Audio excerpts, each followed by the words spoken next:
Актуални изпитни въпроси за подготовка за полагане на теоретичен изпит пред ДАИ за придобиване на свидетелство за управление на моторно превозно средство, вече достъпни като онлайн и Android приложение.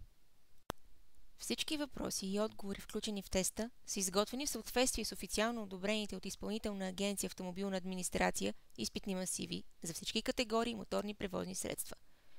Интернет приложението включва и допълнителни модули, пътни знаци и първа долекарска помощ под формата на подготвителен тест с въпроси, отговори и пояснения. И онлайн и Android приложението предлагат възможност за подготовка и решаване на изпитните въпроси в два режима – режим обучение и режим изпит. Броят на включените изпитни въпроси е над 3000. Могат да бъдат избрани един или повече верни отговора, в зависимост от конкретният въпрос.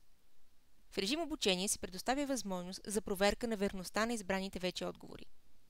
В режим изпит верните отговори се посочват за определен период от време, съответен за всяка категория моторни превозни средства.